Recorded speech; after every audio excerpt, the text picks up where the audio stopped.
was funny to go back and listen to it, having not heard it in like 30 plus years at this point, uh, which makes me sick.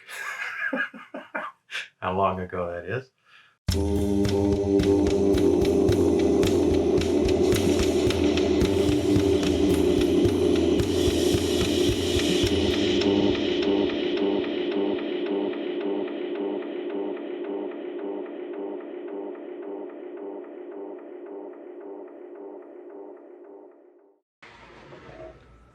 Hey there, VC.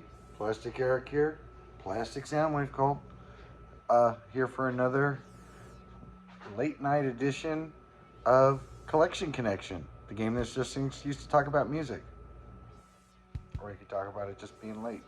This is a game that I play with my brother Bryce over on Good Show Ponsonby. I do mine every Monday, usually earlier, and he does his every Thursday. And together we make connections between our albums and our collections, and that gives an excuse to show albums. So the last album that my brother showed was by Gomez, Split the Difference. Interesting album. I'd have to give it a few more listens. I could see where it's right up Bryce's alley. Overall, it was a good album. But the thing I decided to make a connection on was the album cover. The album cover is a case of what we call pareidolia.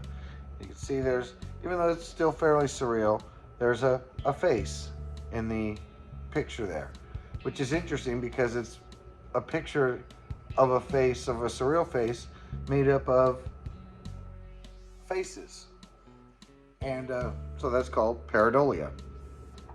Pareidolia would be something like, I don't know, seeing a heart on a cute little 6-month-old pit mix named Benny. It could be a face in the clouds. It could be two terrified peppers. There's lots of examples of pareidolia where you see things that you aren't really prepared to see. But your brain is fooling you. It's made to recognize these patterns, so you recognize faces and you recognize people and blah blah blah blah. So it's actually a trick of the mind. And the example that I have of this particular kind of pareidolia, and I didn't realize it until I got the album, is Santana. Santana's first album, 1969. When I finally got this album, I noticed oh, what is this? There's a couple little legs down here. And then I was like, oh, no, there's a face. Oh, there's two faces. Oh, there's some faces right here. And, oh, there's a face right here. And two more here. They're all over this thing. And so the lion's face is made up also of very many faces, as a decent example of pareidolia. And Tim Tam's here even to say, yeah, it's like pareidolia. Don't get in front of my camera. And so, this album came out, I think, a little bit after his appearance at Woodstock. It's a pretty good album. It's got some hits on it. I believe it is Evil Ways. I'm sure there's another one on here that was a hit, but I just wasn't aware of at the time. But yeah, fantastic album, cool album cover. Like I said, you got all the crazy faces in that lion's face. Thanks, Tim Tam. And I mean, it's a classic album, and I thought I have some other examples of pareidolia that I could show, but I'm not, because then I don't know if that really counts as showing them, and then I kind of he gets a 2 for 1. I get the points, but I don't know. It's 2, and then I can't use that other album again. But so I'm sticking with this one, and it's been a while since we've been done an American album, and so definitely, if you haven't heard this, I think you might find it surprising.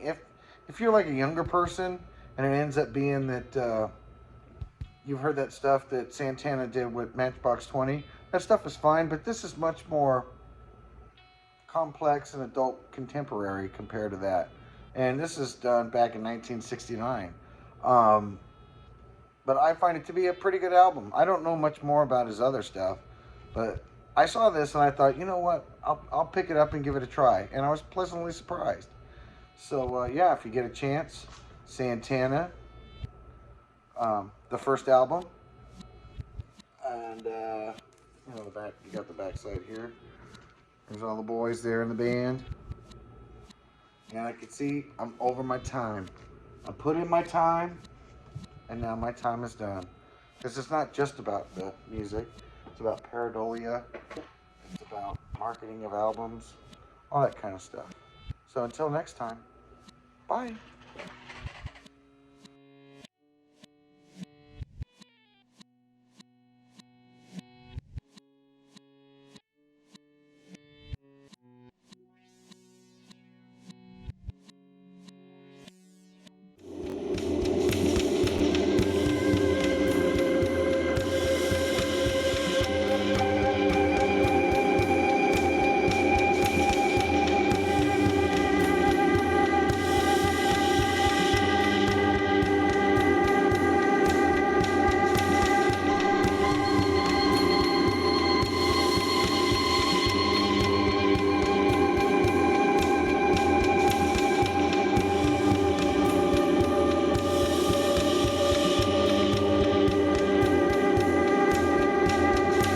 Meow, baby.